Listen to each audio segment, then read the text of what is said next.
আসসালামু আলাইকুম। আজকে আমরা 2 3 1 বনাম 1 2 3 নিয়ে কথা বলবো। শুনেন, আমাদের পার্সন আছে কয়টা? তিনটা। আমরা জানি তিনটা পার্সন আছে। আমরা কি বলছি? পার্সন। পার্সন আছে কয়টা? তিনটা। ফার্স্ট পার্সন, তারপরে কি সেকেন্ড পার্সন, তারপরে কি থার্ড পার্সন। ফার্স্ট পার্সন কোনটা? I, we. সেকেন্ড পার্সন কোনটা? ইউ, তাই তো। থার্ড পার্সন কোনটা? আমি বলছি হি অথবা কি বলছি? দে। আজকে আমরা first person, second person, third পার্সনের কথা বলবো। খেয়াল করেন, সাধারণত বা যখন গুড ম্যানার বোঝায় তখন প্রথম বসে হচ্ছে সেকেন্ড পার্সন, তারপরে থার্ড পার্সন, তারপরে কি ফার্স্ট পার্সন। তার মানে 231। সাধারণত কি 231। আর যখন দোষ স্বীকার করবে বা অপরাধ স্বীকার করবে তখন যেটা হবে কি 1 2 3। তার মানে first person, second person, third person.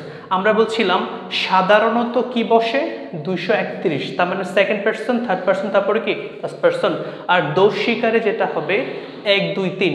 তবে অপশনে যখন 1 2 3 থাকবে না তখন যেটা দিব এইটা।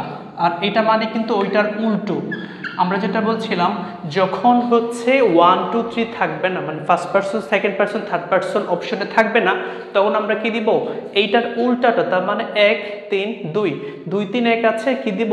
1 3 2 1 3 2। খেয়াল করেন, ভর্তি পরীক্ষায় একটা প্রশ্ন আসছিল, you he and I are friends. তার মানে আমরা বলছিলাম প্রথম কি বলেন তো?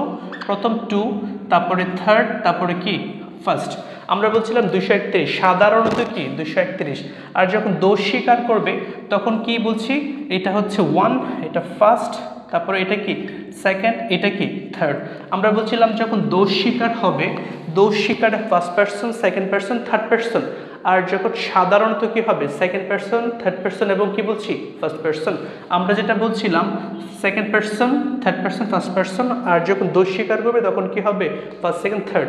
এখন আশা করি আমরা বুঝতে পারছি। তবে একটা বিষয় খেয়াল করতে হবে, একাধিক পার্সন যখন থাকবে, আমরা যেটা বলছিলাম একাধিক পার্সন যখন থাকবে, একাধিক পার্সন থাকলে ভার্ব যেটা হবে, ভার্বটা কি হবে বলেন তো? প্লুরাল। একাধিক পার্সন থাকলে ভার্বটা কি হবে? প্লুরাল। আরেকটা বিষয়, এটা প্রোনাউনটা কি হবে বলেন তো? সাবজেক্টিভ ফর্ম হবে। প্রোনাউনটা কি হবে বলেন তো? Subjective form. তার মানে যেটা হবে, কখনো হিম হবে না, ইউ হিম এবং মি হবে না, হিম হবে না, মি হবে না, কি হবে? সাবজেক্টিভ ফর্ম ইউজ করতে হবে। আমরা যেটা বলছিলাম প্রোনাউনের 231, কি বলছি? 231, তারপর কি বলছি? 123। যখন 123 থাকবে না তখন কি দেবো? 132। তার মানে I, you and he are guilty. এটা যখন থাকবে না তখন দেয়া যাবে কি? I, he and you are guilty. আমরা বলছিলাম আই, ইউ এন্ড হি যখন অপশনে থাকবে না তখন কি দেওয়া যাবে?